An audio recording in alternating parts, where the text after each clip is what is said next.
I love to see the towns passing by and to ride these rails neath God's blue sky.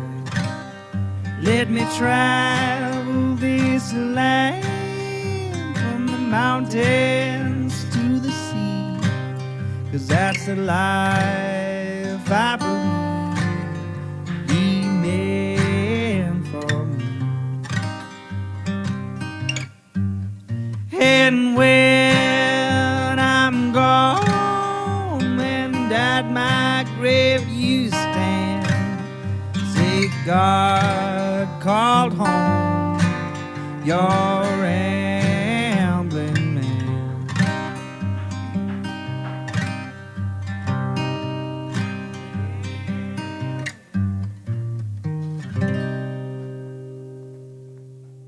Welcome to Ramblin' Man Podcast, episode number 71. This one is with Rebecca Ridner, and we talk about manifesting. Very interesting, very in-depth conversation. We're glad Rebecca was willing to come on and talk about this. If you'd like to follow Rebecca on her journey, you can find her on Instagram at Rebecca Ridner, RebeccaRidner. No sponsor this week. There's a lot going on in the world right now, and if you really want to help, really want to give back, really want to show support, find Black-owned businesses in your community and support them, but don't just support them now and get a pat on the back. Support them in perpetuity. And if you'd like to give any money, go to blacklivesmatter.com and give money there. Find a local chapter and do what you can, no matter what.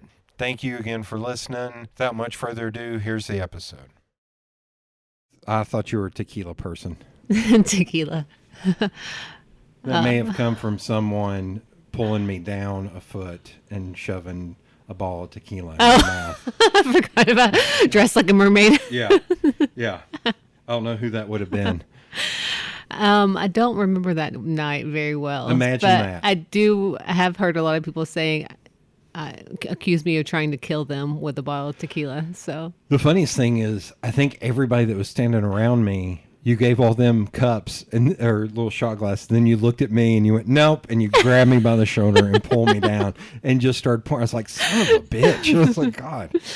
Oh, but I did love that night. Like I felt like a siren over there, like just standing, and I'd point at people on the dance floor and like start Oh my God. Yeah. motioning them to come towards Yeah. me, and they would just come. Like they would just come off the dance floor, like start coming Yeah. towards me. And I'd be like, drink this. Okay, now that you're here, drink this. Let me pour some tequila down your throat. I am not a big tequila person. That's why it was even funnier. I was like, oh, God. Yeah.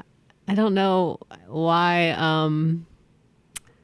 I think I just wanted to go out with a bang on that night. So Oh, my God. I did. And also I had a wig on, like a big pink wig. And Oh, that yeah. wig kept getting passed around all night. And whoever would have that wig on, it was like a magical wig. Like they would just be on the dance floor dancing Oh, my and like God. tearing it up.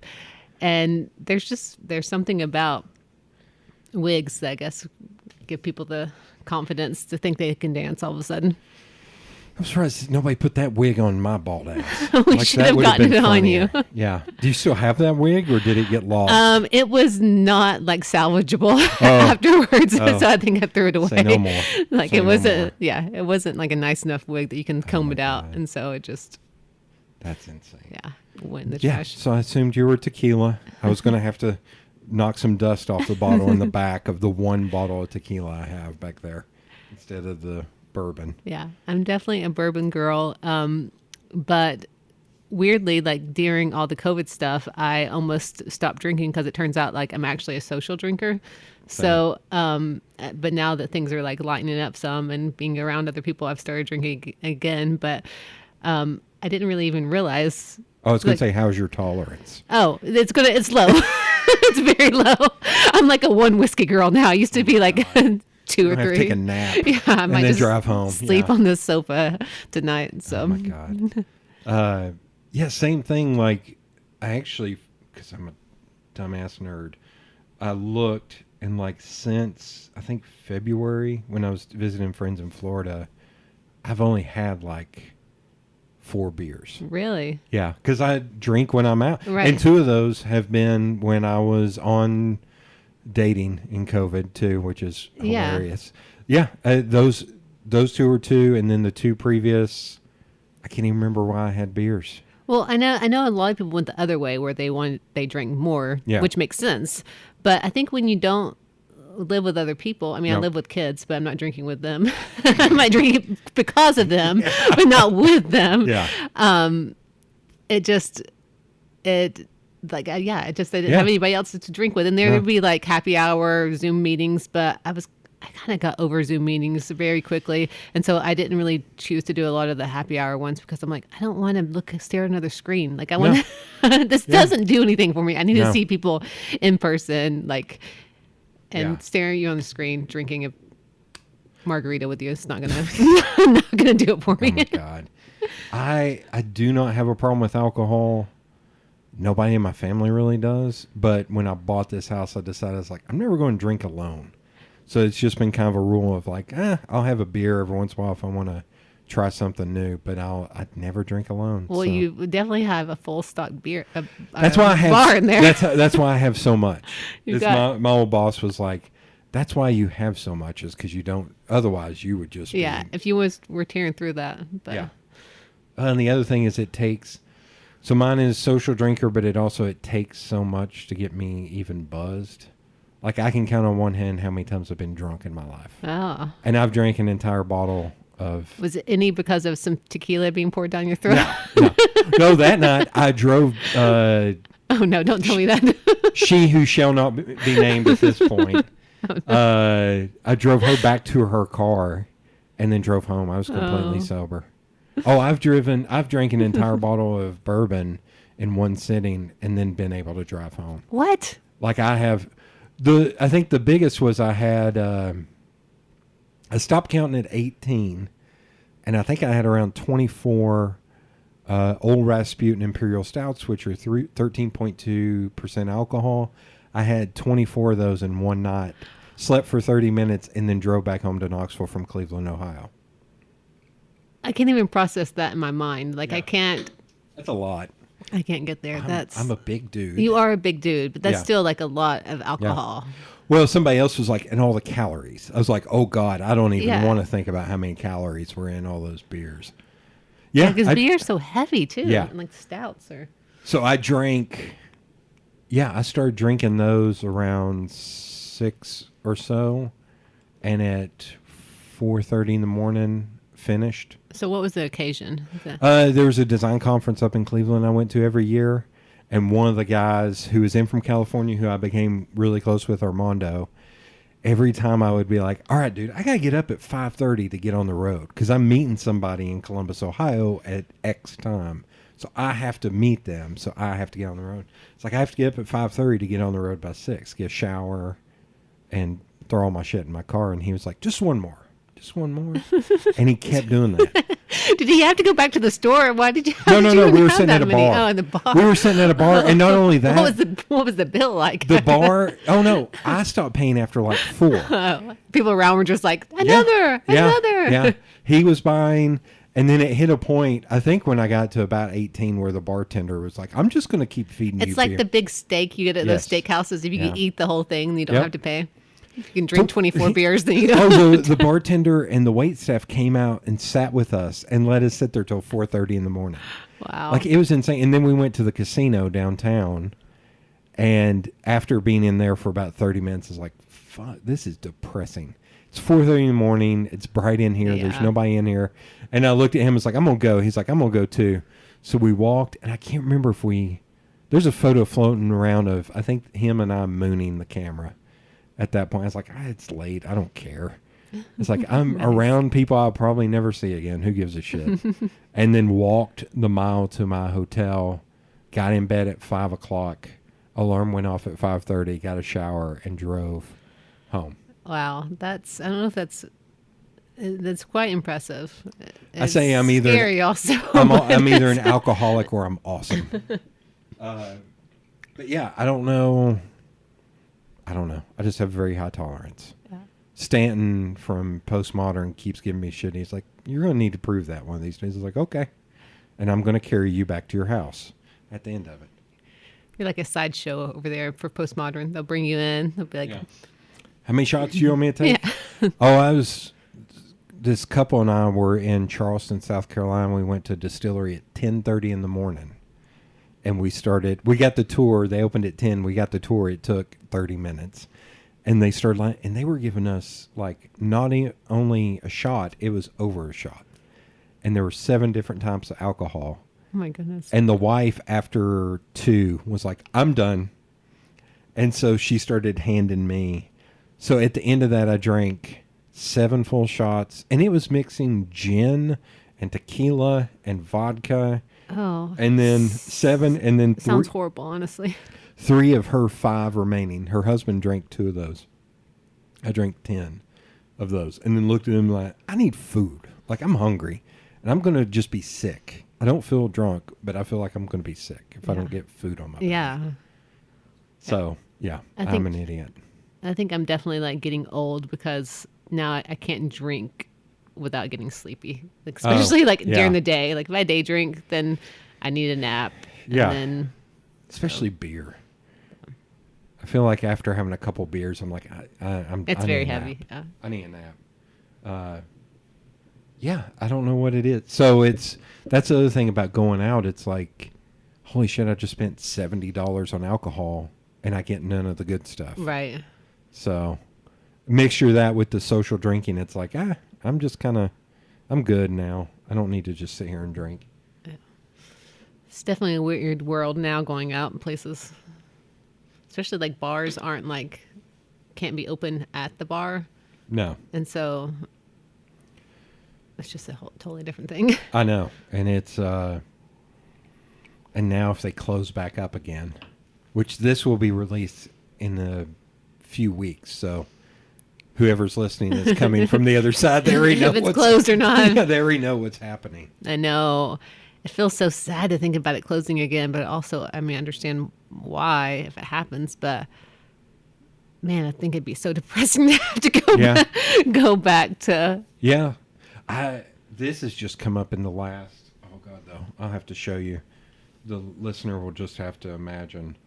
I'm debating getting a cabin somewhere. Yeah, that's a great idea. In like Sparta, Tennessee, or up near Johnson, somewhere a ways for like a Monday, Tuesday, Wednesday. I was like, I'm going to get a lot of work done because I don't have this couch. Right. I don't have that TV. Right. To where I'll actually be able to sit down and work. And tuck away somewhere. Yeah. But my friend was like, no, you won't. Yeah. I was like, yeah, I will. Well, I've done that before. I got a cabin for a couple of days thinking I was going to figure out some stuff in my life and do all the stuff. And it didn't work out like that for me. Not saying it won't for you. Did you get outside or did you just? No, I got outside and did some fishing but I think the things I was still like trying to put off, I kept putting off when I was in the cabin still too.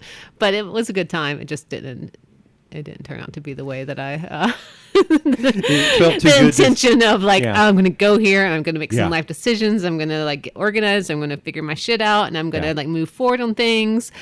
And then I got there and it was just like it was too much to maybe to figure all those things out. To focus. Oh, look, there's a cloud in the sky. I feel like I'm going to just lay on the couch and read a book. Yeah. So this is a castle. That's incredible. In Asheville. In Asheville? Look at where it's at. It's on top of a mountain. Wow. How many people is that? It's a lot. It's, let's see, it sleeps 14, has 6 bedrooms, 9 bathrooms. Minimum stay is 3 nights. So, are you going to rent a whole castle for yourself, or no? Hell no. Although that would be shooting a film, the version of The Shining, in there. No, my friends down in Florida, they're talking about the same thing. They're like, we're going nuts just sitting in the house because they both work remotely, and they're like, we're debating. I was like, why don't you get one of the islands off of Florida? Down in Florida, there's those little islands where you can get and he's like, dude, we live on an island. I'm not going to do that. So they started looking at cabins up here. And then it's grown. I'm going to fuss at the both of them. And it's like, now it's grown to where we're going to do this New Year's Eve. Why are we doing? You need to do this now. Oh. Like his birthday's on New Year's Eve. So I was like, that's fine. Do that. But get a cabin in Walland or somewhere just to get away. Right.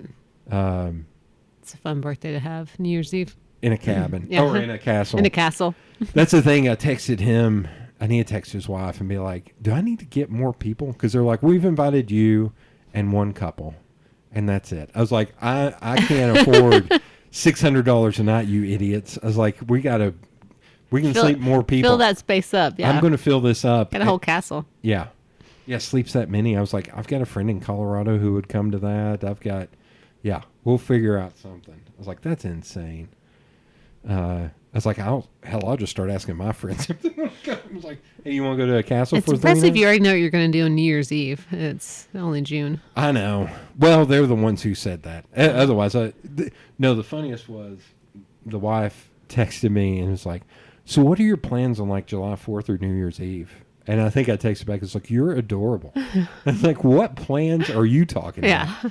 It's like, July the 4th, let's see. I probably get up at 11 and sit on my couch.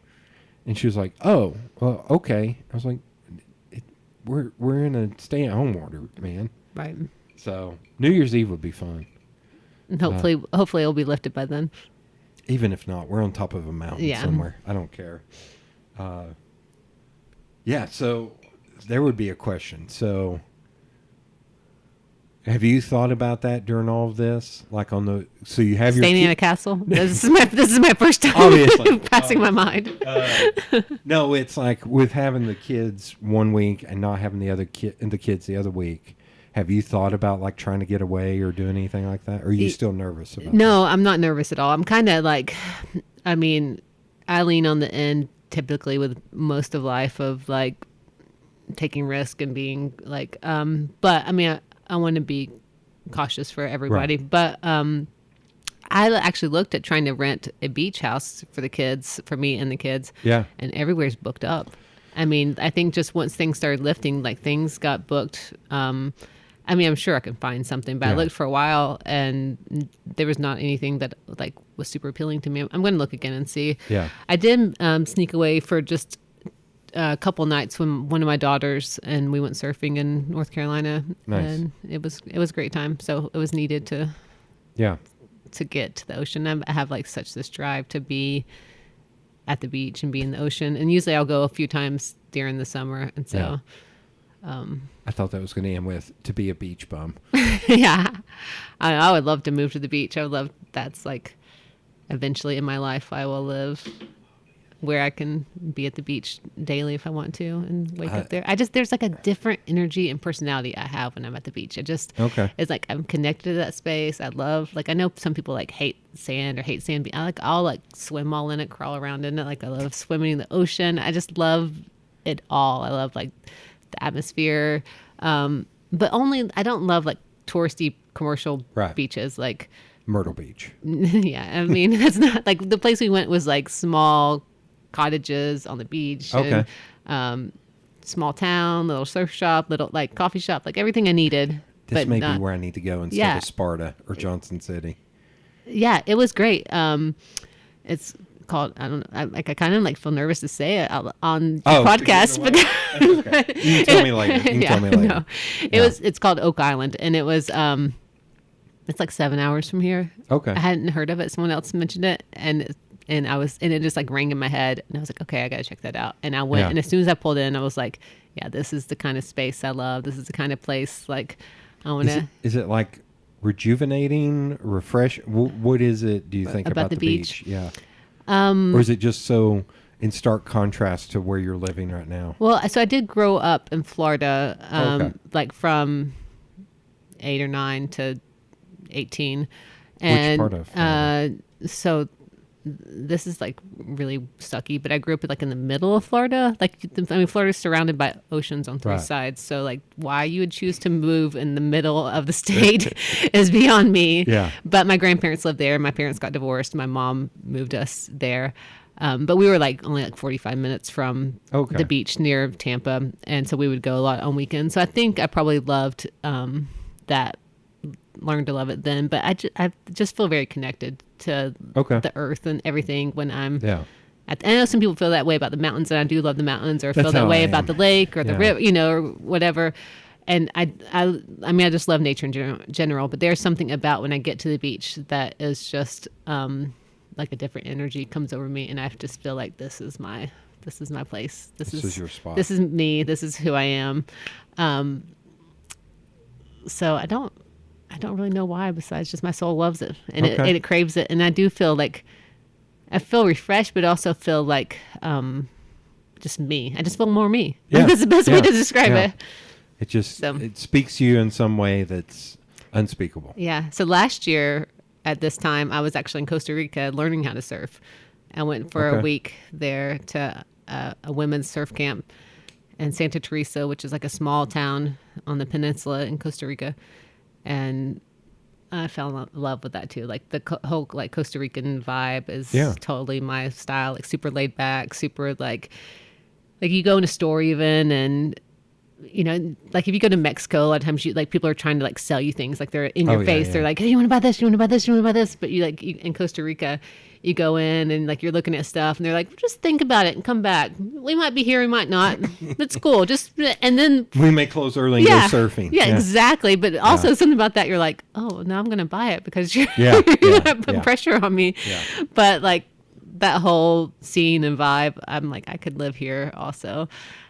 So one day, probably after my kids are grown, then I can move out of Knoxville somewhere else. But I'm here for the next. Could end up being in Palm Springs. Next 8 years, I'll retire.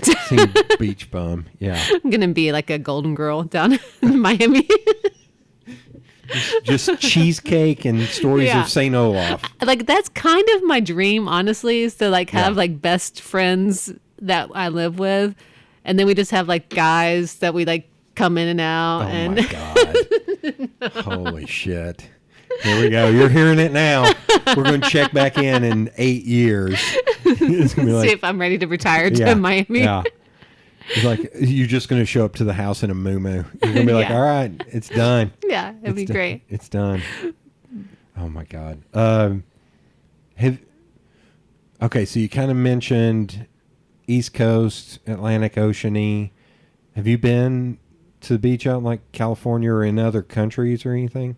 I know Costa Rica, but I mean, like, I've been to LA and beaches there, but I actually love to go to. I've been like checking out some of the smaller surf towns in between LA and San Diego. Huntington Beach. Okay. I've been to Long Beach. I've been to Huntington Beach. I've been to where else? I was out there for a photo shoot for work, and we spent like 10 days out there.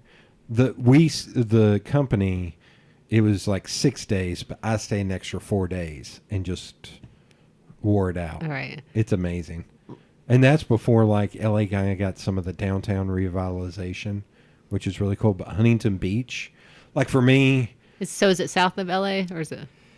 I think it's Long Beach and Huntington Beach. Our photo shoot was in Orange County. Okay. So we were a little bit closer. I think they're closer to that. But for me, like the weather in Huntington Beach was a lot better because it's a little cooler. It wasn't as hot, but it was amazing. Yeah, I think that's my next trip. Like I really have been having this desire to go to. Yeah. I haven't had the best trips to LA. I've only been 3 times. Okay. Once just very briefly. But the other 2 weren't like the best trips to LA. They were fine. Yeah. So I feel like I need a trip out there to kind of reclaim that. I absolutely love San Francisco and have been out there like 5 times. I've been to San Francisco once. It was nice. My dream is to get a convertible and drive it, which is so stupid. And drive down the coast? They're up the coast to the coast, San Francisco to the PCH, which I'm sure That's okay. Just lame because other people are doing it doesn't mean it's not a good experience. Yeah. People are doing it because it is a good experience. Amazing. Yeah. Yeah, I think that trip, I'm trying to remember. I'd been to San Francisco before, but I never walked out on a beach. But that trip was the first time I walked out onto a beach on the Pacific Coast, and it was insane. I don't think I went to any beaches there. I was there. I have been to Hawaii, to Maui, and that was beautiful. I mean, it I mean, it's just incredible. The volcanoes and the waterfalls and Oh my God. and everything. So I would love to go back there. Never. I have only been out of the country one time for 1 hour. Well, Hawaii's not out of the country. I know. No, I Wait, mean, for 1 hour? yeah. Because How does that even happen? Because I was in Detroit and drove across the border into Windsor. Okay. And when I got across the border, my phone was supposed to work. It didn't work. And I was like, I don't have GPS. Oh, no. I will be screwed. So I drove around and tried futzing with my phone to get to work, stopped at a Tim Hortons and had coffee and donuts and got made fun of for drinking coffee black. They're like, what is it with you Americans? And then I joked with a friend later. I was like, what do they do? Put maple syrup in their coffee? He's like, yes, they actually do put maple. I was like, son of a bitch. Really? So I've never been to Canada, so... Windsor was a shithole. It was rough. You're only there for an hour. I know. I drove all around downtown with kind of remembering where I was driving. But I wanted to go out because you could buy Cuban cigars. So I was kind of wanting to go find Cuban cigar shops. Did you find any? No. Oh. They were too deep into the... Now, once you get into other parts, like... I've looked into going like Toronto. But no, not even like Hawaii. I grew up super poor. Like we got to go to Myrtle Beach every year, and that was it. Yeah. And Gatlinburg and Pigeon Forge, and that was it. Well, I definitely didn't do that growing up. I did it when I was married, so... Yeah. Myrtle Beach was... My dad and uncles would let me go bar hopping with them when I was like 5 and 6 years. Oh, no. So what was that experience like? Were you like their wingman trying to pick up No, women? they were all married. Oh. They're just all very personable people and can hold their alcohol. Imagine that. Mm-hmm. All big dudes. Where you got it from? Yeah. So I would be drinking virgin pina coladas and Shirley Temples. Because Shirley Temples had the little plastic sword with the cherry. And I would collect all those little plastic swords. And I still remember there was one time we were sitting in... Because I grew up kind of on the black side of town here in Knoxville. We were sitting in a bar. And there was this guy talking to my dad. And I remember he had a tattoo right here. And that's back when only motorcycle riders and people in the Navy had tattoos. And he was talking to my dad, and he kept dropping the N-bomb. Oh, wow. And my dad finally looked over his shoulder at me and looked back at that guy, and he says, my boy over there is friends with a lot of black kids back home. If you don't stop using that word, he's going to get down off that stool, he's going to walk around here, he's going to beat the shit out of you. Wow. I was like 5. 5. and the guy looked at me and then looked back at my dad, 6'4", big truck driver dude with a giant beard. Imagine that. And he just got up and walked away.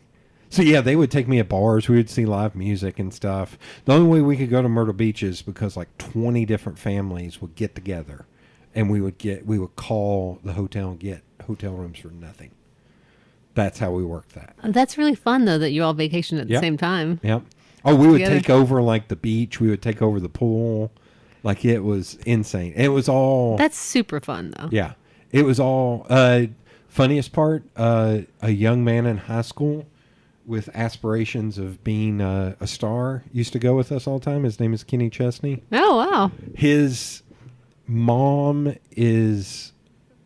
her twin sister was one of the main people in that group. Okay. So he would come, and one of my uncles, when he was still single, would let him and the other high school kids come over to his room and have a beer. Did he ever sing for you? No, hell no.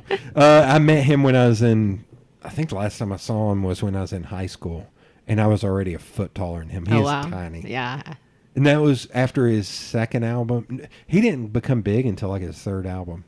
But his second album, he was at a UT game in acid wash jeans, a white T-shirt, a maroon sport coat, and that single gold chain and a big old cowboy hat. And nobody knew who the hell he was. And he was just like, you're a big old boy. And I was like, yeah. He's like, you play football? I was like, yeah. He's like, cool. I was like, okay, cool. Get the hell away from me. Singer boy. Is he still singing? Is he still doing? He's like a Jimmy Buffett type, though, now. Okay. Yeah, you talk about beach. He's your beach guy. Oh, yeah. I don't really listen to a lot of country music, so. That's shit. That's not country music. Anyway, that's the only way we would go. So I would go and hang out with all those guys and drink.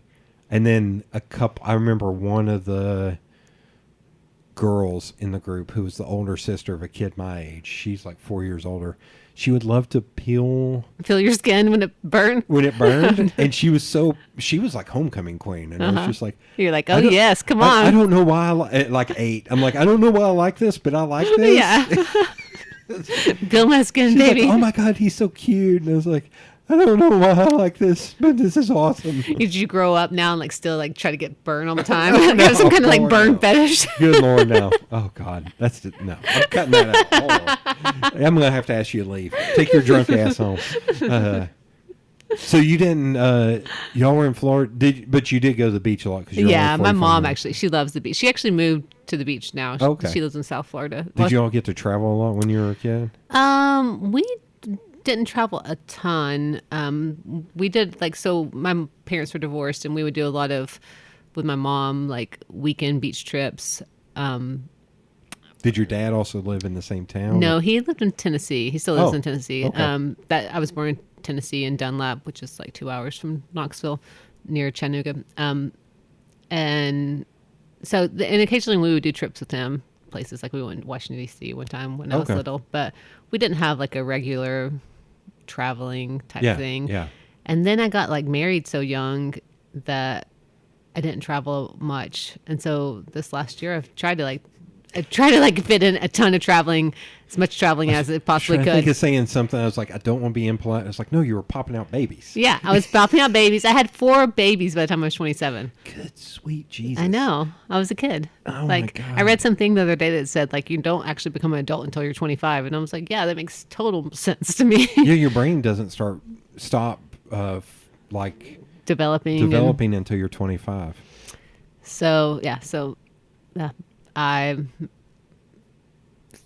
was been traveling a lot this last year, and then all the COVID stuff has put and even in March when all of it went down, I was in Maine, filming a sizzle for a TV show we're trying to sell, which is super interesting. We should talk about that. Yeah, I was going to say that. Yeah, I'm going to put a pin in that of like how we.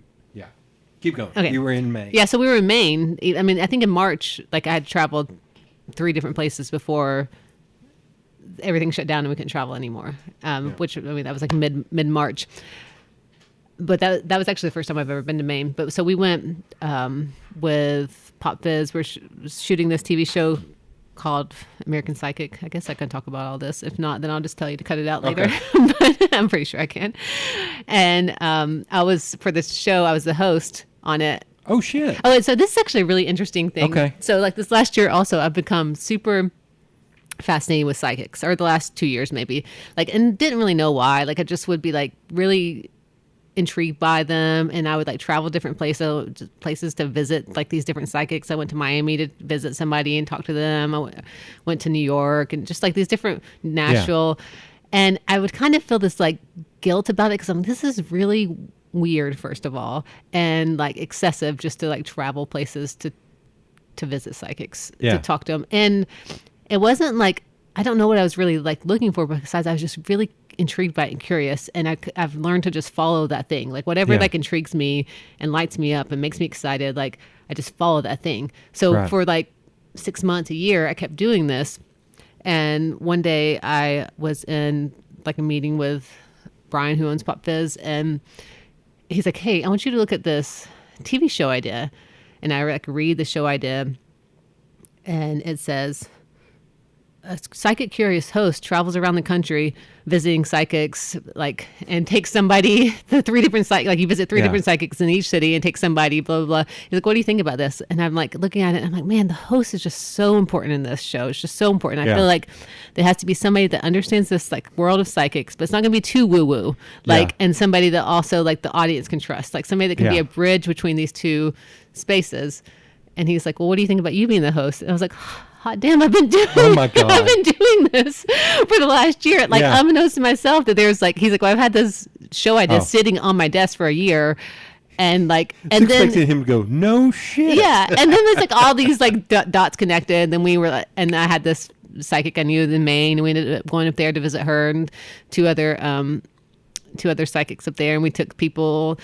And I didn't get the readings. Somebody else that went with us got Yeah. the readings. It was super. She never had a reading before. It was super fascinating. They all like said similar things, and like, I mean, it was a great experience. So, like, if they were giving the readings to Jill, let's call her Jill. No, that's really who. Oh, was it really? Yeah, That's hilarious.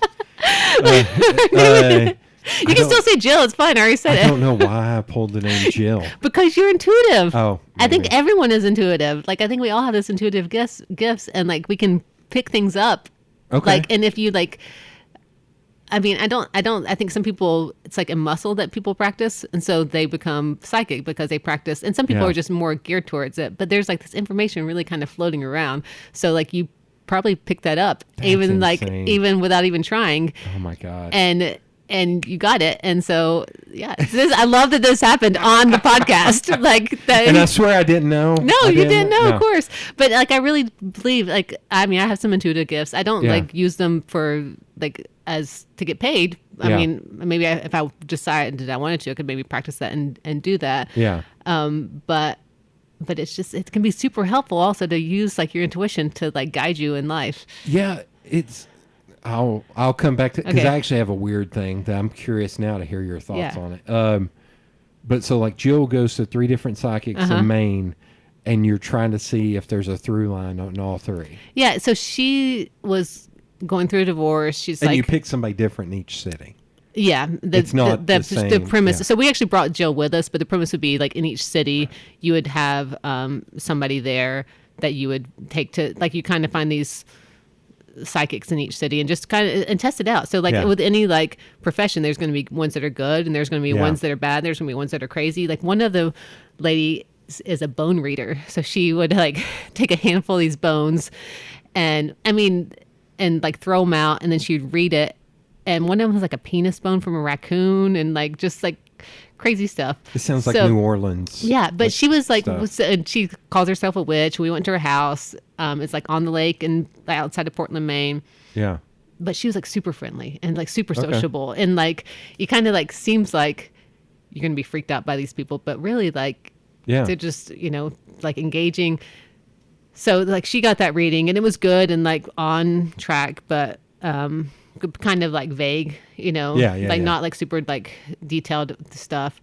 And then she got the reading from this other lady who actually I know and had gotten a reading from before, and she gave her like very like specific things, like you need to do this, and like I see this, and like one of the things she kept saying is like I keep seeing this dog show up, and actually Jill just recently got a dog. She kept saying like you need to get a dog. I keep seeing this dog, Yeah. this puppy like showing up, and like Jill just got a dog through golden retriever rescue.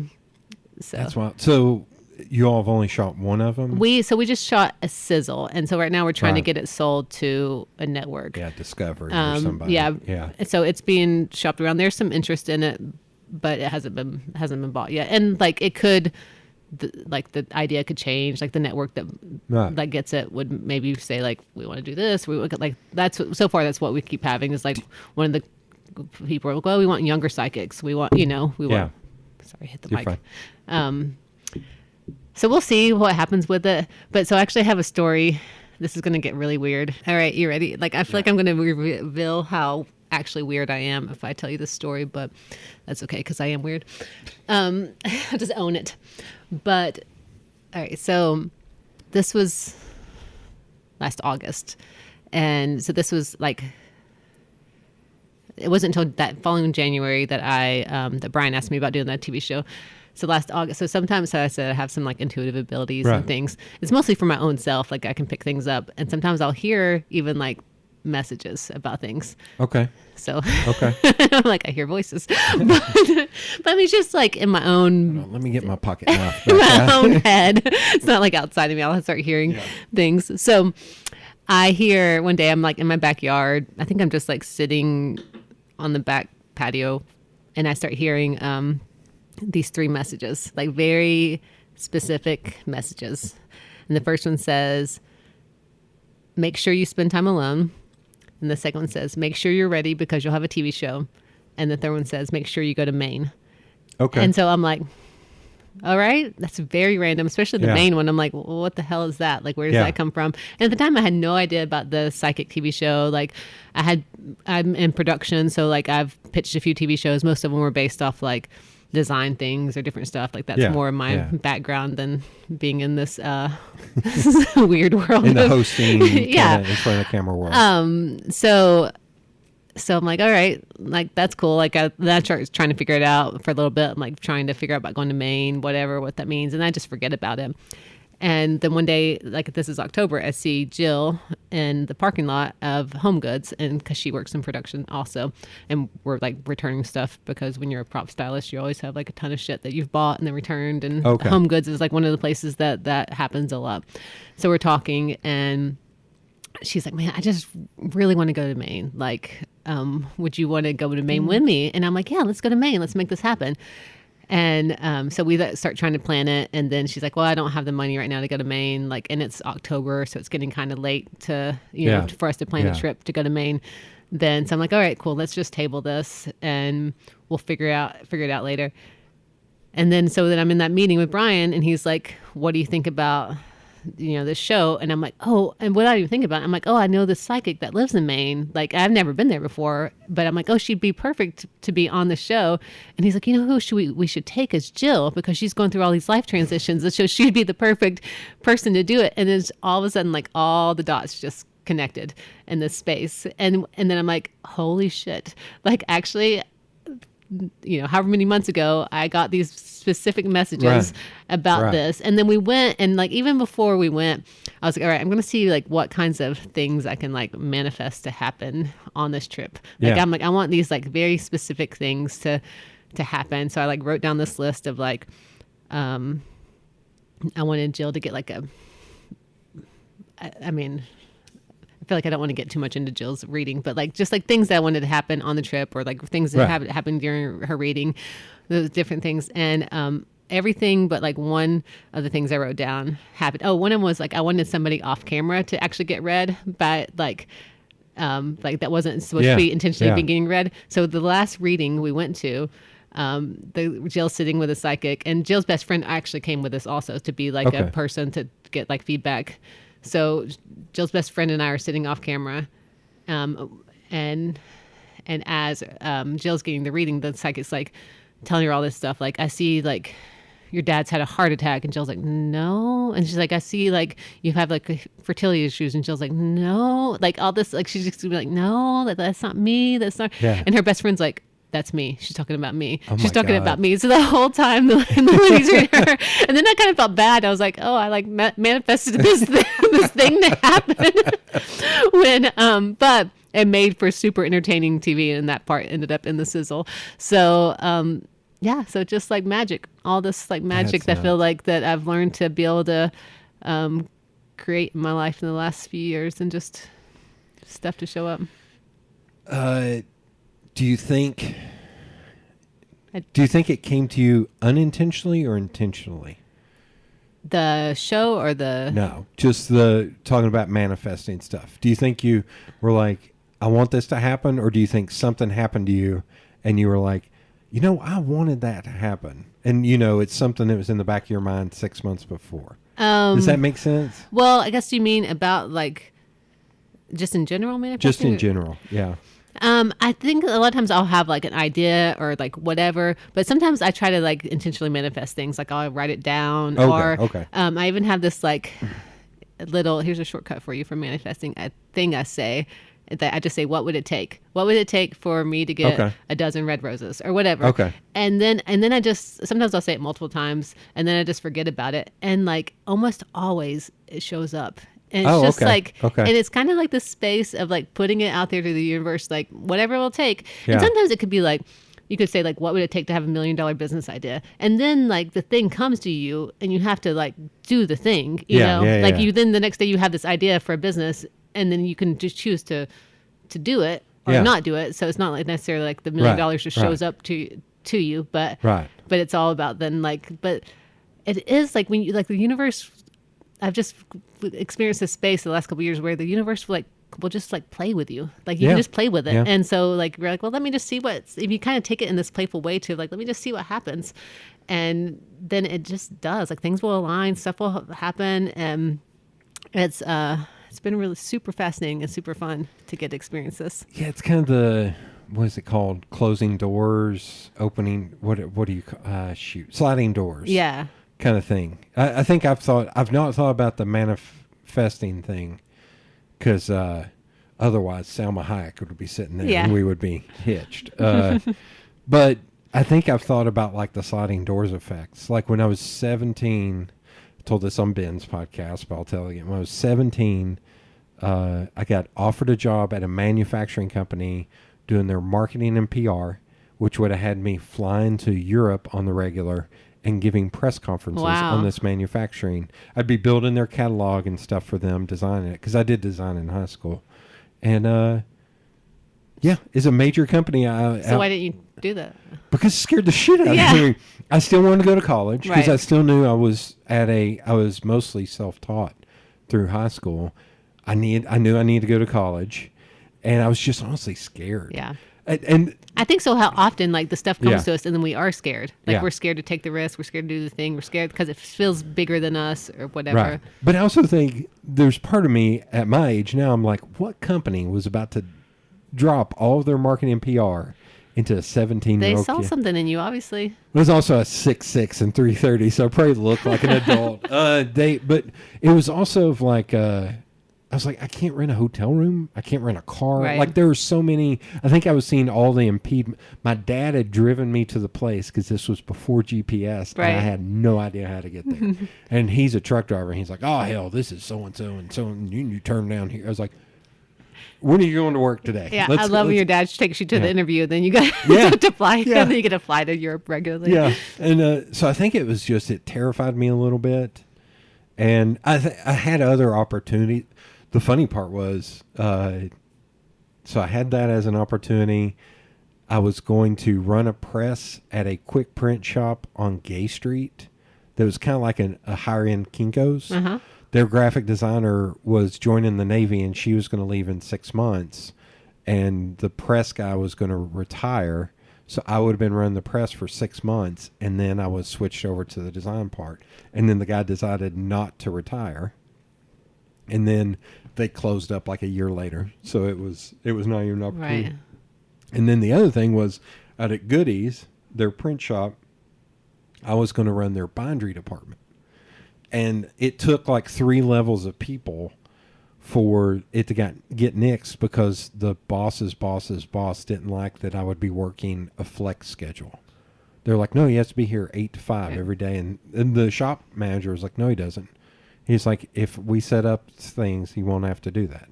Because I was going to school. Well, and you obviously have this thing about you that people want and like see and like want you to be a part of. But now you work for yourself. So does that feel like that fits better than working for? The odd thing is, I'm about to hit 4 years of doing this on my own. I have done 0 outbound marketing. It's all been inbound. Right.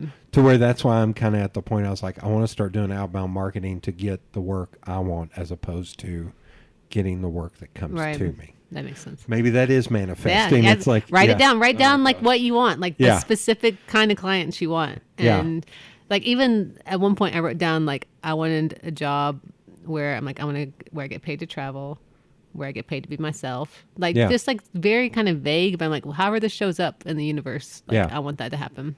But I also want to hear your other story about your intuition or your yeah, I'm not that weirded out by that because I have something, and I still don't understand this, and I swear, I had to grab one of those Bibles and swear on it that this happens. I will have a dream, and it'll be something random in a dream, and then it'll happen later.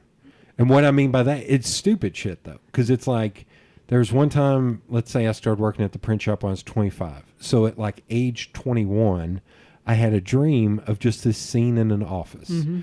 And it was me sitting at this desk, and the window was very specific, and you could see a certain car sitting out front. 4 years later, I started working at the print shop, and it was like an overcast day or something. It was just like a 5-second clip in my brain, in my dream.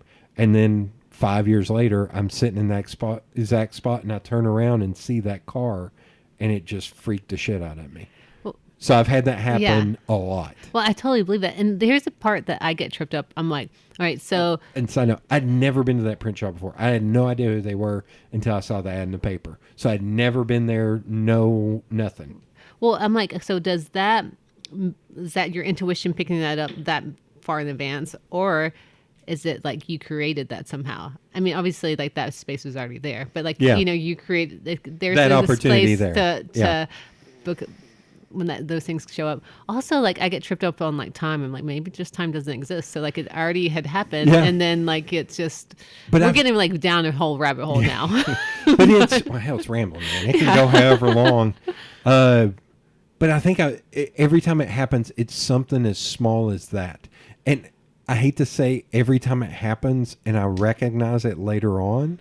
I literally like it's like a mixture of a cold chill and a shake. I'm like, holy shit, this happened before. I think we're really scared of our own power is the thing. Like if we stop and like listen to ourselves, like we know what we're doing, and we know where we're going, and we know like where like our souls have like a thing, the places wanting to take us, but we're so scared to like to listen and allow that to happen. I think it's also here's a weird side note. Maybe this is completely different. But I can never remember how to say this. Nonplussed, non-pulsed, however you say that phrase. Just not shook. Right. There have been times where people are freaked out about something happening more than I. Like I went to, I think you'll like this one. I went to a cigar shop in Chicago, and you couldn't smoke in the cigar shop. You had to smoke on the sidewalk and the stoop next door. So I walk out, and there's a group of white guys, and there's a group of black guys, and I go sit with the black guys. And I pull up, and I'm sitting there, and a guy's sitting on the stoop, and he's smoking, and he keeps looking at me, and he goes, "You're not from here, are you?" I was like, "Nope." He's like, "Where are you from?" I was like, "Tennessee." And he's like, "We're in Tennessee." I was like, "East Tennessee." He's like, "We're in East Tennessee." I was like, "Knoxville." And he was like, "Oh, my cousin owns a landscaping business there." I was like, "Oh, you mean Deirdre?" And he went, "What the fuck?" And I was like, it was a black man who his cousin owned a landscaping company in Knoxville. I had met her 1 week before. Wow. Before that, I had never known. But I was like, also, if you're a female black landscaper, there's one. Right, in Knoxville. But it's still like I had not met her until a week before. I mean, it's a small world. Like, it's crazy. Like, the things we tracked in are very... But that has happened a lot, where I've been in a situation and somebody's mentioned something. They're like, "Were you at this show in Asheville?" I was like, "Yeah." And they're like, I can't believe you were there. And I was like, yeah, I'm just not that shocked by it all. Well, I think too, like when we start, like I call those things like the magic in our life. And when we start looking for those and like appreciate them and recognize them, then like they happen more. So more magic shows up and more things happen and more like synchronicities and alignment and things that like you can't really explain besides it just be, and like it's so fun for me to be like, well, it's just more magic in my life. It's just more magic instead of being like, okay, let me figure out how that happened. But I'm like, I don't know, just magic. I think it's a little bit of when I was in college, a buddy of mine and I were talking about the movie It's a Wonderful Life, and I was like, yeah, it's good. Or he said something like, I cry every time I watch that film. I was like, why? And he was like, because you never know the impact you have on other people. And now I can never see that film not see it that way again. And I think I've led a life of knowing and being able to see my impact on it. Like that one guy, he was working at Hardee's. He was like almost 40. He'd gone back to school for design. All of a sudden, this company I'd worked for were looking for a designer. I hooked him up. He's still working there to this day. Wow. So it's shit like that. I'm like, oh no, that's what happened. But I think I grew up with a dad and grandfather who's everything was black and white. You should just do the right thing. Mm-hmm. That's all you should do. You should just do the right thing. So it's little stuff like that, like I don't even think about. But I think it's a little bit of that of like, I think I'm so inured to a lot of that I'm just like, yep, that's what happened. And I'm not shocked or amazed or. Well, I think so much like our society is actually getting shaken up by like, there's been this way that like things are supposed to happen. Like, you go to school, you go to college, you get married, you do this, you Right. you work for a while, then you retire, then you know, like, and there's like this timeline that's kind of set out for us. But like, Right. I think more and more people are like learning that doesn't fit for everybody, Right. and like to learning to like listen to their own souls, and like, well, I have this whole different space that like I show up outside of the box, outside of this thing. But we get so stuck in our heads of like, there's this certain way, like if I go outside of that, it's not going to work for me. Like there would be like this outcome that like this is the formula for a good life, and like so it's super scary to like break outside of that space and think like, what if I just do things my own way? What if it doesn't look like this anymore? What if I don't want to do that? What if all these things? But like when we listen to like our souls and like see like where they're guiding us, and like just stop and like listen to them, like they're taking us somewhere that they want to go. That's much more fulfilling and much, you know, better than, but it's so easy to listen to all the And I think shoulds. And it's some of it, I think, is stuff that is small when you're young. Like there's one thing in me that I know is only in me because my dad said one sentence to me when I was young. Yeah, it gets stuck in us. Yeah, and it's like same thing with my grandfather. My grandfather, when I was in college, was going through this thing, and at the end he just said, "Are you?" And he didn't talk that much, and he was like, "Are you happy?" I was like, "No," and he's like, "You'll figure it out. Life's too short to be unhappy." Yeah. And he died less than a month later. Wow. Like it's, I think about that a lot. I think I'm just so used to that shit that I'm like, oh yeah, no, this is this and this is this. And you can point to this. Yeah. What got you were you into psychics have you been into it for a while, or is that something as you're, I don't want to say resetting your life, but reevaluating? Oh, definitely. Life? I've had like a huge like upturn of my life in the last 3 years. And I guess I would say like, I don't really like this term, but I don't know. I think I'm going to say this instead. I want to say a spiritual awakening, but I don't want to say that because I don't like that term. But I feel like my soul got a hold of me when it was like all of a sudden like, hey, no, we're reminding you who you are. Right. And in that, like my life turned upside down. A lot of things happened. I got divorced. That's, you know, it was in my business, like all these like things that I had to let go of that were really hard spaces.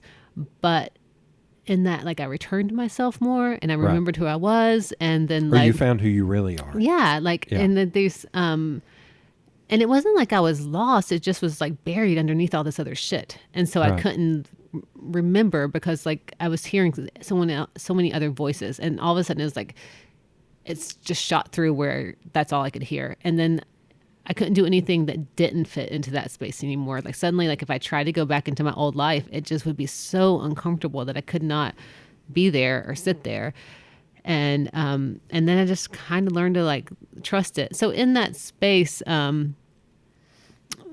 think I started having some intuitive gifts that came. And so then I just became curious about it. I'd never like thought like, oh, I want to become a psychic or I want to like do this kind of thing. But I was just like, it's like a different language or something. I was curious to like, well, this is really fascinating to me that this can happen, that someone can tell me this and then it happens. And then the first time I went to a psychic, like she just read me like a book and it actually made me feel, but it didn't make me feel scared or what. It made me feel very seen and known. Like she's told these spaces of me that like I would hide away from everybody else. And then she pulled them out and was like, here, there's like, you have these gifts, you have these things, like look at them and see them. And so it wasn't like, oh, all these like things are going to happen to you. It was like, this is who you are, like be this in the world.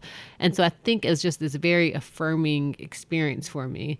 And then I just became like curious. I feel like is the best word for me. I don't like still go to like a ton of psychics or anything. I think like some of that was like this training, maybe this TV show will get picked up. And so like I'm knowledgeable about it, but the whole like mystical world, definitely like it's, I mean, I have a Christian background and I think that never felt very right for me because I feel like it's a lot of rules and I just don't fit into like a lot of like rules just don't like never made sense to me like as a kid, as an adult, like whatever.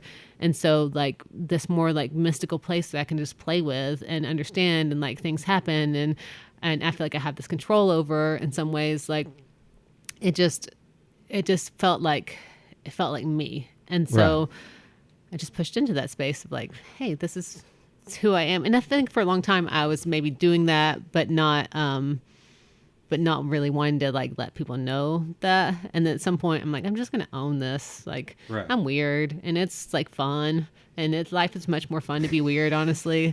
Like let's just own it, because I'd rather be weird than boring any day of the week. Yeah. That needs to be on a t-shirt. I'd rather be weird than boring. Yeah. Okay. Did that answer your question? Yeah. Shit. I had another question in there and I didn't write it down because I was writing down something else. Yeah. So I did like had kind of experience that this upheaval that whole happened. And yeah. Do you think, like, leading up to all that, do you think there was stuff inside of you that she revealed that you were even afraid to admit to yourself? Yes. So Okay. So even like the TV show thing, and it's even still hard to talk about that or say like, oh, I want to have a TV show. But even like as a kid, I wanted to have a TV show, but it was something I never like would talk about or thought I was worthy of or whatever. And I would just kind of hide away, like, and I buried it like deep down in me. And because I'm like, I don't really know why. It's just like this desire that's in my soul. And I'm like, I think if our souls have these desires, then there's a reason for them. Like they really are. Like they're here to do that. And so when I went to her the first time, that was one of the things she said. She was like, I see you having a TV show and I see you doing this. And she's How long ago was so that? this was like 2.5 years ago. Okay. So she's one of the psychics. So I saw her in Nashville. She was one of the psychic we went to Maine to see. Oh, okay. So it's like this full circle moment that then we go back to film the sizzle with her. So I think just somebody seeing that in me and like being like, you have this desire and I see it happening, like affirmed this place in me that I was like, oh, like, I've had that desire, but I didn't think I was worthy to be able to admit that out loud or like say that, because people were gonna be like, well, who are you to want to have a TV show? Right. But I'm like, but it doesn't matter. It doesn't matter if it happens or not, but I can still own that desire. Like that's part of my soul that has that.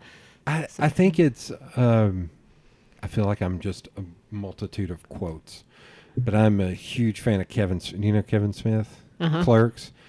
So he was talking about one of the movies he made, and he was like, I made that movie because I wanted to see it. And he was like, nobody else was going to make that movie.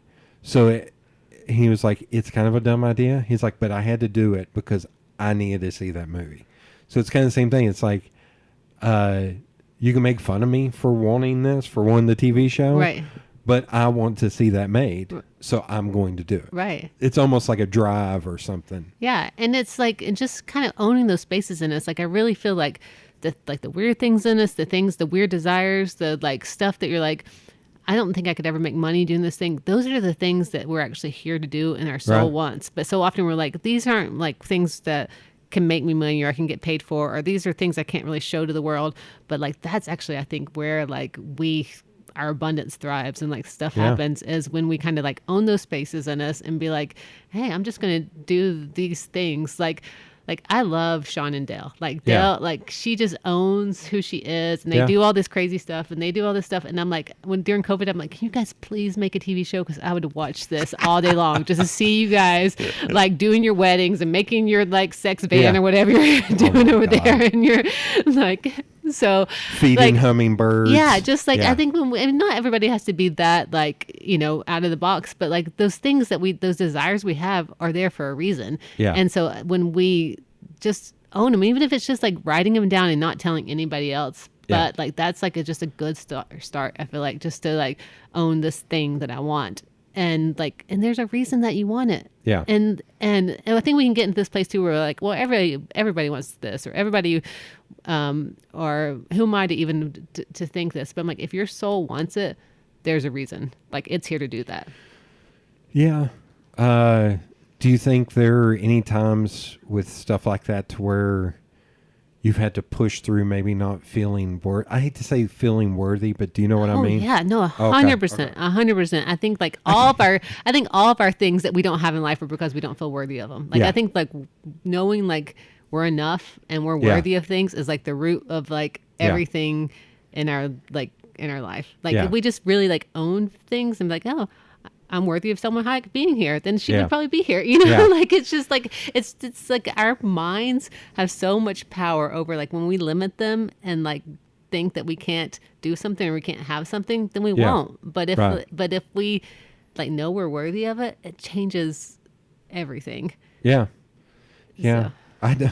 I feel like I'm becoming like a motivational speaker now. On No, this. this is a stupid analogy, but I bought this because I have a hard time finding clothes to Yeah. fit me. Yeah. I bought this coat, and it's a little outside of my comfort zone. And I was with a friend, and she looked at, and I was like, "Yeah, I just don't feel comfortable. I don't take a lot of chances." And she was like, "That's not taking chances. That's normal." And I went, "God damn it! For me, it is. Right. Like I'm not on your level. Like I'm me. Right. It's like, this is weird for me to." And she kept fussing at me. I was like, "Please don't fuss it. Like shit, man. Yeah. Like." But if you just own it, like sometimes I'll dress like, not super crazy, but just like I usually wear You something. mean like a mermaid? Yeah, like whatever. But sometimes I'll go out and people will be like, "Oh, I wish I could pull that off," or "I Yeah. wish I could do that." And I'm like, "You can. The reason I can pull this off is because I put it on my body and I decide I can't Yeah. pull it off, and then I do. Like Yeah. it really is like we are our biggest like Self-doubters. inhibit Yeah. we inhibit the life that we want to live is by thinking we can't pull something off or we can't have something or we Yeah. can't do something. It's like we're the reason that This those is things the happen. dumbest analogy ever, but it's me wearing shorts in the wintertime and everybody making comments. I was like, no, I want to be comfortable. Yeah. And I am like a giant furnace. I was Yeah. like, I'm used to it. Like, I mean, it's your body. You know what Yeah. works for your Yeah. body. If you want to wear shorts, and everybody else is then like, wear oh my shorts. God, you're freezing to death. It's like, no, I'm not. I'm actually very comfortable right now. Now, Like, do you own pants? Shut up. I own pants, yeah. Yeah, I've never seen you in pants, so I'm just. I'm clipping that out. That's going up on. I've never seen you in pants. I love when that happens, like out in the world, where somebody will yell across the street, said, "Oh my God, I've never seen you in pants before." I was like, "Yeah, eat that up, people." I'm usually walking around in my tidy whities, people. I'll have to show you. So, and speaking of that, God, I kind of want to get it out. Whoa, shit. Sorry. Pull it out now, honest. God damn it. Damn it. Listening audience, It's a I good thing swear. this is not a video. Yeah, I swear. I'm not. No, I'll show you, but I'm not. I've only shown one other person for the spring formal. They got canceled. Yeah, I got a new coat. Uh-huh. And it's something I am like, I actually feel good about it, but I feel kind of like an idiot for getting it. No, don't feel like an idiot. Own So it. keep talking All and right. I'll grab it. All right, we're good. Well, what am I going to talk about? That just. Oh, it's right. You're going right there. Yeah. Okay. No, I really truly believe like just push yourself a little bit and wear what feels good. Well, I don't know. All right, let's see this coat here. And it's not nuts for anybody else, but it feels nuts. Ah, purple. I like it. Oh, that lining is awesome. Okay. Where'd you get that from? Wait, try it on. Oh. The Big and Tall Men shop. Okay, it's beautiful. Hopefully we get a spring formal this year. I guess it might be like a fall formal. But yeah, the pink, that is actually mine. It's beautiful. It is perfect. Yeah. It's like iridescent kind of. Yeah. Well, I'll be back. It reminds me of those cars back in the 90s that were yeah. like iridescent. Yeah. Not really. It's not really that like iridescent, but it looks great on you. Thank you. You should wear that just out.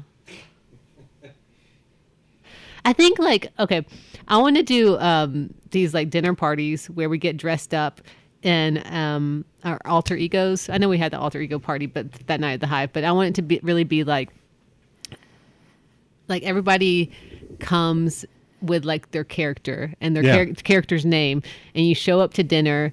And I'm gonna do this like soon. Okay. And you show up to dinner, and you like be that person all night. Okay. And I don't know why. I just think it's to be so fun because then you can like push yourself out of the box a little bit. You can do like, it'd just be fun to role play in that way. I'm going to like, be a 20-year employee of working at a manufacturing company where I do PR and marketing. And in Europe, I'm going to Europe and giving press my alter. you're being a hot shot from 17. The flip side, one of the other jobs I got offered was to be a strip club bouncer.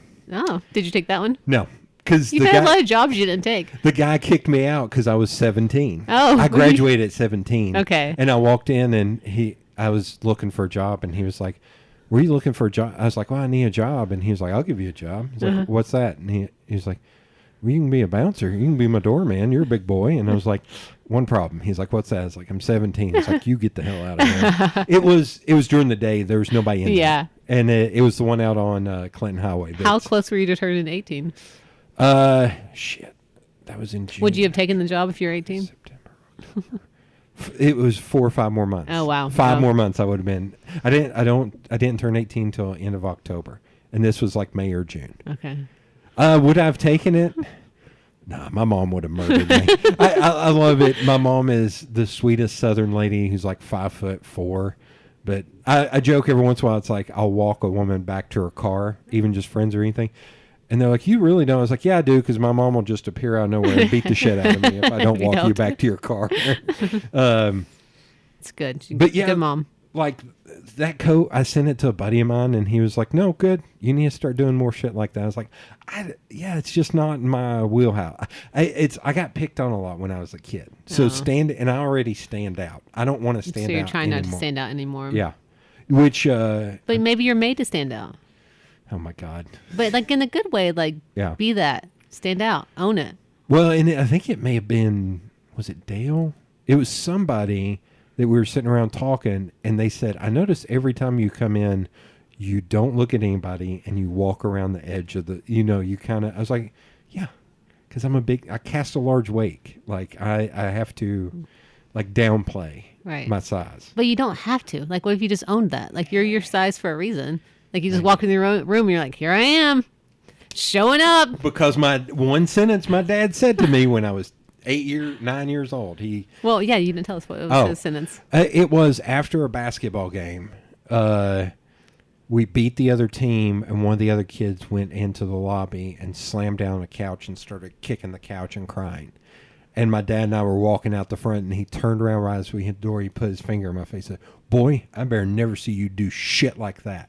So it's literally that. Right. Like that one sentence, like, "Oh, you don't talk trash. You don't do any of that." Well, the owning who you like, owning being a big presence in the room isn't talking trash. Like, it's just owning that you're a big presence in the room. So you wear your purple jacket and you show up and you know, like, you don't have to walk in and be like, "I'm the shit," but just like but you can say that with your energy without having to say it with your mouth. I think it's the funny thing of like wearing shorts all the time and dressing the same. Now when I show up in a suit and tie, they're like, "Ooh!" I was like, "Yeah, I set the bar very low." So you have very low expectations out of me. Yeah, I don't know. I like it. The suit that I wear, the winter form of that gray suit, I got it because I saw, what is his name? Dave Bautista, who's a former wrestler who was in one of the James Bond films, and he had like this perfectly tailored gray suit with the vest. I was like, he can do it. Yeah. I was like, I can do that. And I went and bought a suit and got it to fit perfect. Yeah. I was and did you feel good in it? Yeah. Every time I put it on, I feel like a goddamn superhero. Yeah. Like, it really is crazy. Like the clothes we wear. Yeah. Like, they shouldn't be so important, but they are. Like, if you feel good in it, then you show up somewhere, like, and that's like how you show up, like feeling good, feeling confident, feeling whatever. So it's super important, I think, just to wear things that you feel good in. I know. It doesn't have to be like. But I think I've always had that impediment of not being able to buy stuff. Right. Because like shoes, I have to special order shoes. What size shoe do you wear? 16. 16, yeah. And I've had to do that since I was like a junior in high school. And even like shirts. If Penny's goes out of business, I don't know what I'm going to do because all my shirts are extra tall. Right. I only wear a 34-inch inseam. I just have a super long torso. Really? Wow. Yeah. So it's always hard for me to find clothes that fit. I finally quit wearing T-shirts kind of because they're all way too short. Too short. It's like nobody needs to see me in a belly shirt. Crop top. No, trust me. For the sake of everyone else. No. Did you do a lot of research on, like, how did you find the woman in Nashville? Considering she was from Maine. Yeah, so a friend of mine used to work with her. Okay. Like, she was her assistant, and she was going to go see her in Nashville, and she was just like, "You should come with me." And like I said, like anything I do, like, it just felt right in my body. Like, I was like, yeah, like I got excited about it. And so I went, and and it was a really good experience. So, but like, I think like we just, like, that's how I make any decision. I'm like, if I see something and it feels like good and it lights me up, I'm like, okay, like I go towards that thing. And if it doesn't, then I'm like, no, that's not for me. Okay. So are you, even when I shop on Amazon, this is really crazy. Like if I'm shopping for something specific, I'll look at the things and one of them will like jump out to me. So sometimes I don't even read reviews or do whatever. I just like use my intuition to know which thing to buy. Like say I'm shopping for a radio. I mean, nobody buys radios, but like, whatever. Yeah, I know and like that one thing will like, it almost will like feel like it's jumping off the page. I'm like, okay, that's the one that's for me. So I'm just like, I've learned to listen to my intuition, learned to listen to my body, learned to listen to like where I'm being directed. So, are you a cart before the horse person, or? What do you mean by that? Like, so one of the thoughts I had was in working on, although you're manifesting everything, so it, is it really putting the cart before the horse, or is it you're trying to does that make sense? Right. So my thought would be with psychics, would you drill down and look into where are kind of hotbeds, like I would assume like New Orleans or Louisiana. Oh, right. For like, the shows and stuff. And let me say this about psychics. I believe that they read your current energy. So like it can always change. So like they're going to read where you are right now. Right. So like if they tell you something that you don't want to happen, then you can change that. It's not like you're stuck to that destiny. You're stuck to that thing. Like you're like empowered to do like whatever you want. It's just, this is your current trajectory you're on. So like with the show, you mean, or just in general? Yeah, like have you already kind of thought, it's like, well, if this goes, here's... definitely have thought about that and looked at some, and like I've had people sending me suggestions. There's like some town in Florida that's like based around psychics, like a small town, and I forget the name of it.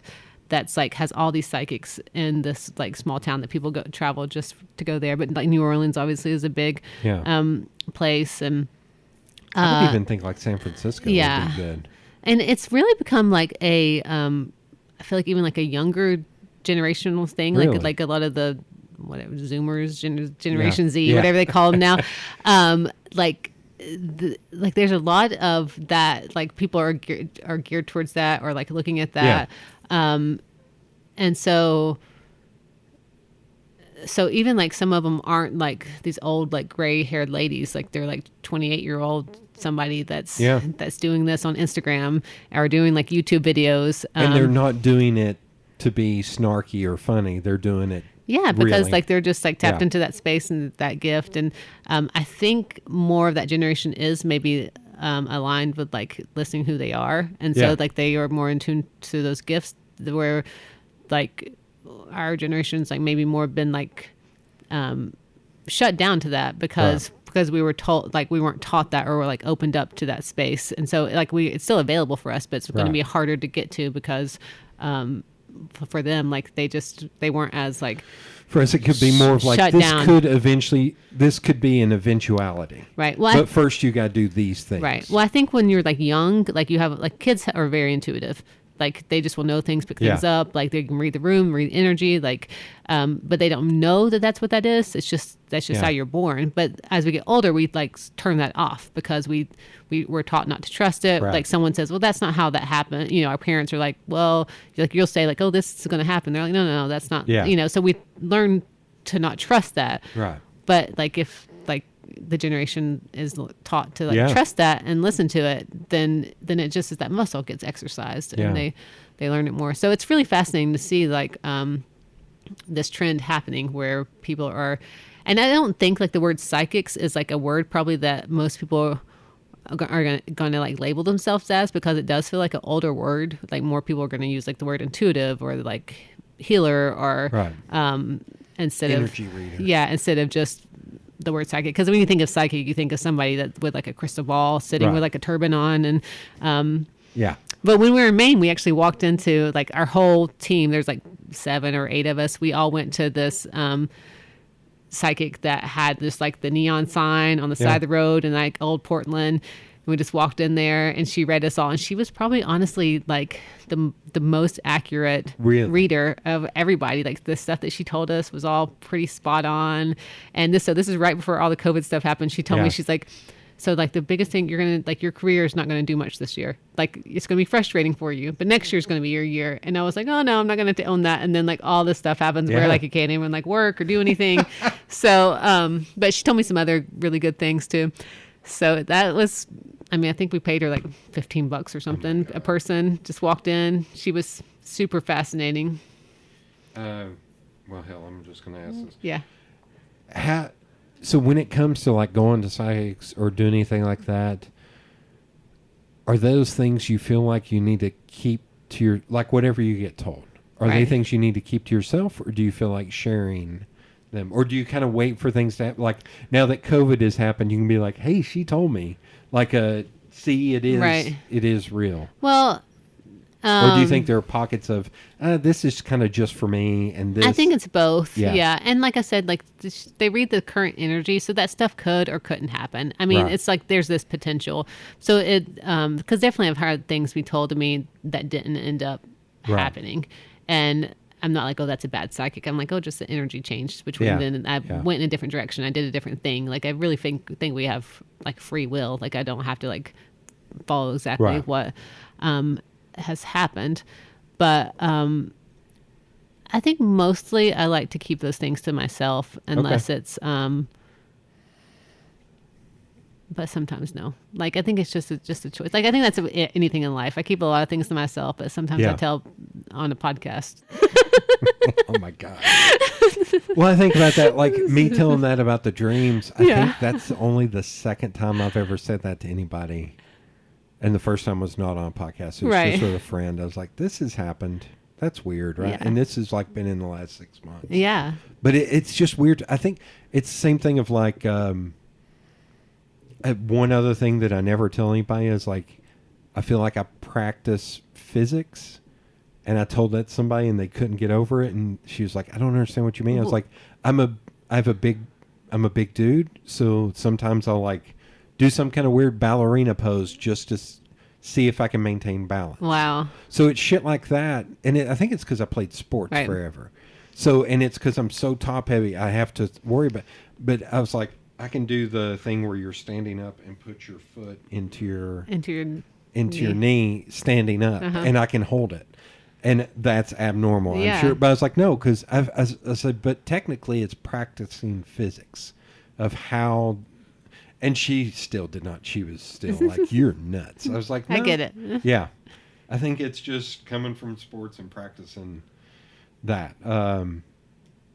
Okay, here's one for you. All right.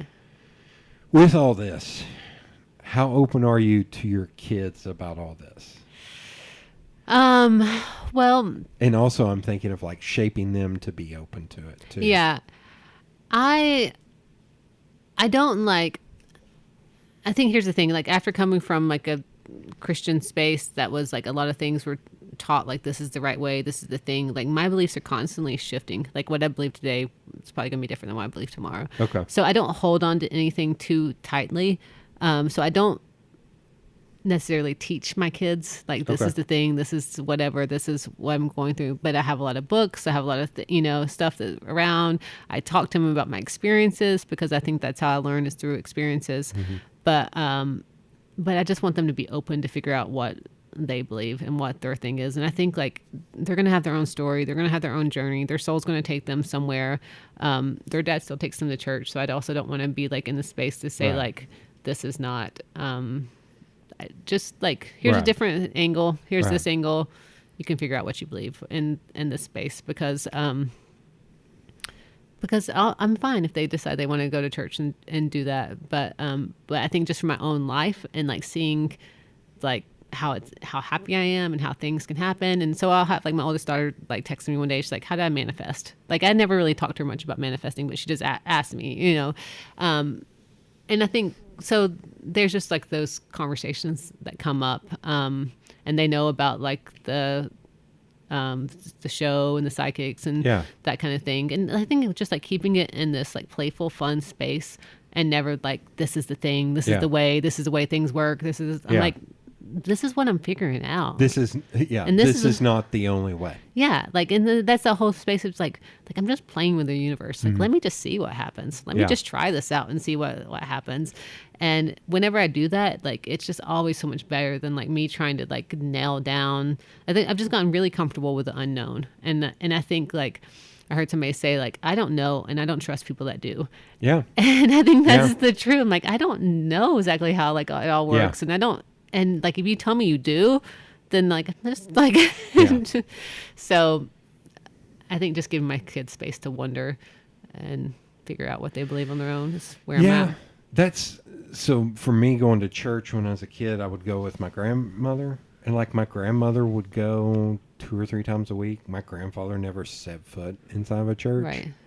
And, but I finally hit a point in college. I was like, oh, I'm just going to read everything. And so it's still sitting up there. Like, I read the Bible 3 times. I read the Quran, the Torah, the Catholicism, books on Buddhism. Like, I read the I Ching. I read everything.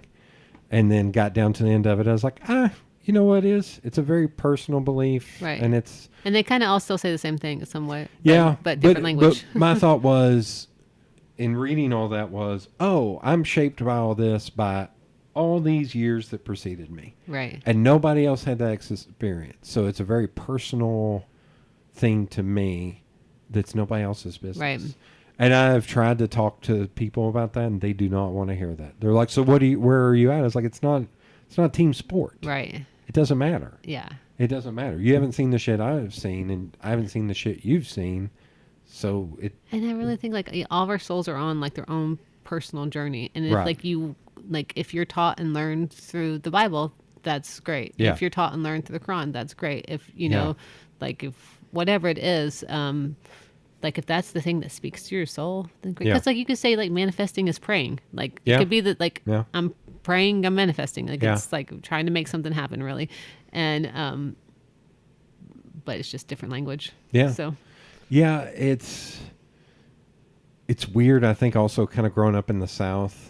I hate deriding the South, but it is like, but like the church my grandmother went to, you had to dress nice. Right. Like if you weren't wearing, and people would talk behind each other's back. I was like, that also influenced me. That it wasn't a super warm and welcoming place. Right. That it was one where my grandmother every once in a while would say, here's a thing of Tic Tacs, take a nap in the pew to leave me the hell alone, kind of thing. Yeah. Well, I think like from my church experience, it was a lot of like that you're not worthy, and that like you're born unworthy instead of born inherently worthy. Like there's like total difference in the way you're going to show up in the world if you believe that you're worthy, if you believe you're unworthy. And then also like you can't ever do enough to be worthy or earn that, and so you're just constantly like feeling like you're not enough. Right. And that's just such a shitty way to live, like honestly. And like the things that I really was like this place I kind of needed to clean up and like not show to the world and tuck that part away and like be this space. And it's just eventually my soul was just pushing against that. Like we can't do this anymore. Like we don't fit in this box. This is not who we are. It's and almost so it just like feels so much better like for me to be out here. Whatever made up you, the 100% of you, at the beginning it was 20% of stuff you were having to tamp down. Right. And by the end it's 80% stuff you're having to tamp down. Right. It's like, well, it's out of balance now. Yeah, I don't want to tamp down anything. I just want to be like, I just want to be completely, I know no one can see my hand motions. Yeah. But that gets down a whole nother weird rabbit hole. I do think that freedom is my biggest driving force in life. Yeah. And maybe that comes from being in that like really strict not oppressive. Oppressive. But that would definitely say it's oppressive, especially for women in the space I was at. And so like I'm just driven by freedom now. I just want to feel free. I want to be free. I want like every part of my life. It's which is not good or bad. It just is. I think it's funny. I think you come at it from kind of the positive way of things, and I kind of come at it from the negative way of things. Like, I'm going to die one day. I want to have more happy moments than regrets. Right. I don't want to regret this, and this. Like, I hate to keep bringing up Sean, but he and I were talking one night. We were sitting out on the back deck, it was 2:30 in the morning on a Wednesday morning. And I had to get up at like 7 o'clock the next morning to go do something. And I was like, I am never going to regret staying up late and hanging out with him Right. and having stupid talks. Right. Like I ended up we both had like 30 minutes left on our cigars, and I came up with a question, and he actually kind of got skipper fingers where he was like, ooh. And we sat there and ran through that question, and he was like, holy shit, yeah, and this, it was something dumb. Yeah. It was something dumb. And I was like, yeah, I'm not going to regret getting lack of sleep. Yeah, those are the moments. Yeah, I would regret if I was like, you know what, I should get a good night's sleep and go home. Screw Well, that. I think anytime that we, like, if you heard the phrase, stop shooting on yourself, it's No. like, yeah, like anytime we think like we should be doing something, we should go home, we should do this, Yeah. we should like have this, or should, like we get in the shoulds. And that's never the place. Like, what do I want? What do I desire? What feels good? And so stop shitting on yourself. Like, And on my end, I think it's also, there's part of me that, again, on the negative side, is like not being afraid to pull the ripcord. Because there's been a lot of situations I've been in. It's like, you know what? I'm out. I'm just going to walk away. Yeah. Because I'm not happy. This is not working. I'm just out. And sometimes people are super jarred by that. No doubt. I mean, I've left a marriage and a business. I mean, I've left a lot of things behind because they didn't fit who I was anymore. And it can be really hard to say no or step away from things.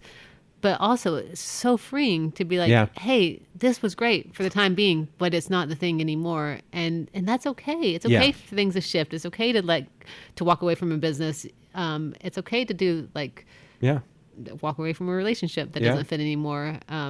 Because life is short, and like you shouldn't have to stay somewhere just because you feel like you should. No. Or because people expect you to.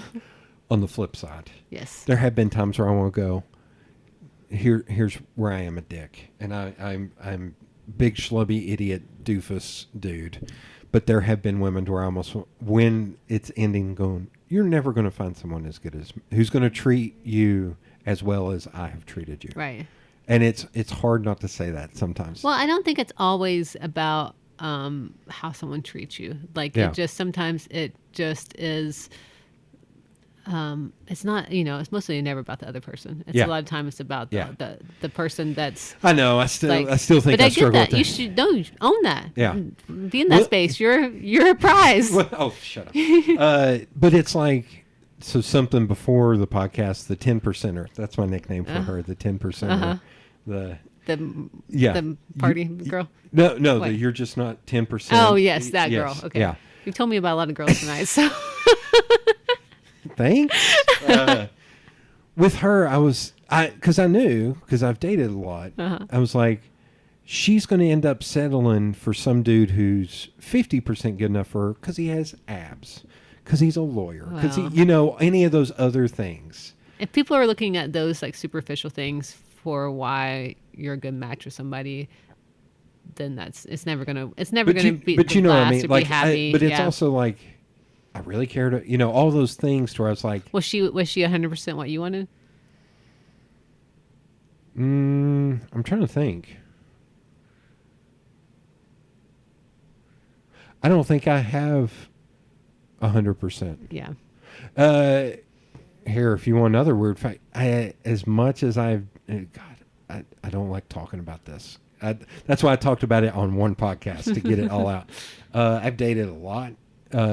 It took until I was 34 to date somebody who actually treated me like she was lucky to be with me. Right. Every other one before that was like, no, you're lucky to be with me. You're like a piece of shit. Or not piece of shit. You need to stop dating these floaters. No, no, that was before the floaters. The floaters actually made me feel kind of lucky, but it took until I was 34 to find somebody. So I think the 10%er, she actually treated me like she was lucky to have found me. Well, I think all that stuff goes back to like knowing you're worthy. And so when you know you're worthy, you attract people that also know you're worthy. That's why I also feel not too bad about pulling the ripcord, because there have been some where I'm like, I'm out. Right.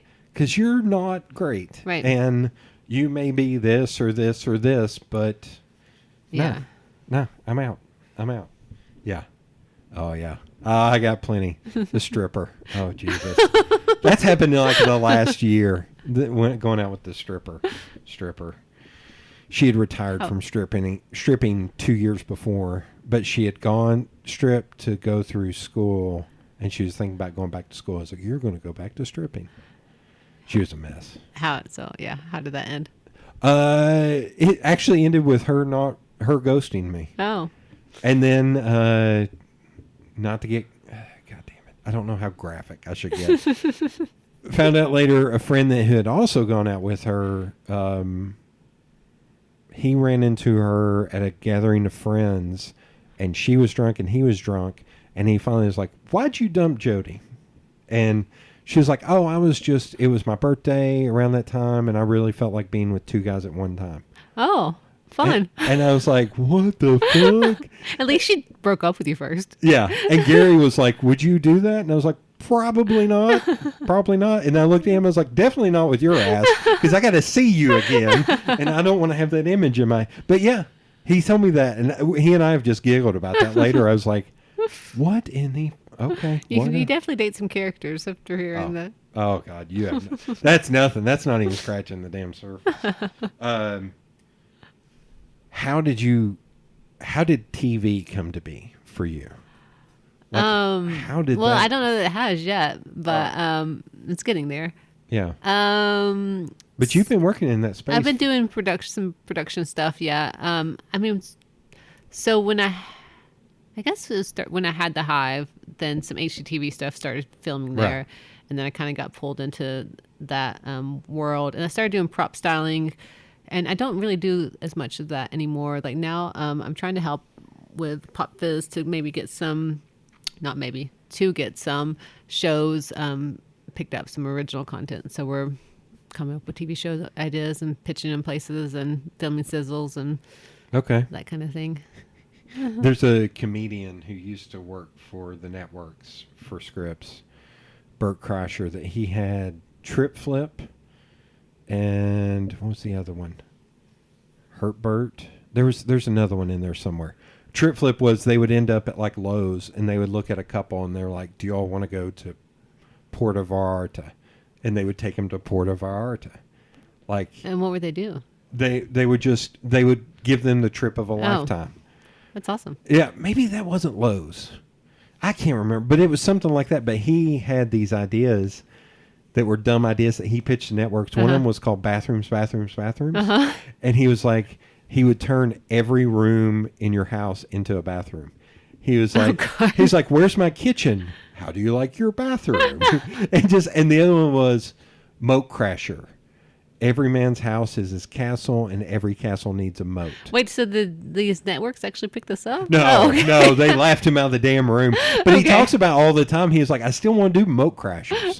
He was like, and it's like you go into Lowe's or Home Depot, and you like go up to a guy, and you're like, "Have you ever thought about getting a moat?" And he's like, 10 people are going to be like, "No," but one guy's going to be like, "Hell yeah!" Yeah, I'd love to have a moat. And then you would build a moat for that person around, fully functioning moat around their place. Well, I always kind of have show ideas, so it's fun to be on that side of it, coming up with. So we don't have anything sold quite yet, but working on it. Okay. I'm not tapping out. Is there anything else you're thinking of? I don't know. I feel like we've covered a lot of ground. Oh my God. Is there any questions? I've said a lot more than I probably should have on this damn thing. So are you dating any strippers now? Fuck no. Lord, no. That's still... No. I did have... Talking about feeling good for myself. There was one night... the night I was at Jig and Reel on a date. The woman I was with is a lawyer. Is this pre-COVID or post-COVID? Pre-COVID. Okay. This is like last fall. She's 6 foot tall lawyer. Oh, nice. And we go to Jig and Reel, and I end up running into 3 different women I dated. And that's Knoxville for you. Yeah. 2 in Jig and Reel. One of them was the stripper. That we passed by. And her 2 men. And her 2 men. And her 2 men. She was actually there with 2 females. Maybe that's her new thing. I don't know. But all three of them, two in Jig and Reel, and then one, it was a First Friday in one of the galleries. And all three of those women, the minute I passed by, I didn't look at them. I saw them out of the corner of my eye, didn't see. All three of them stopped talking the minute I passed by. Really? And I almost went, yes! It's like, this feels so good. Yeah. I feel redeemed. She was okay. The 6-foot lawyer, she wouldn't talk. Oh. She had nothing to say. And I was like, you're killing me. Maybe she talks all day being a lawyer. Yeah. I think we went on 3 or 4 dates. And that was the one where we were sitting somewhere. And I was like, I'm not going to talk. To see how long it takes for her to talk. We sat there for 5 minutes and not a word was spoken. I was like, you are killing me. Right.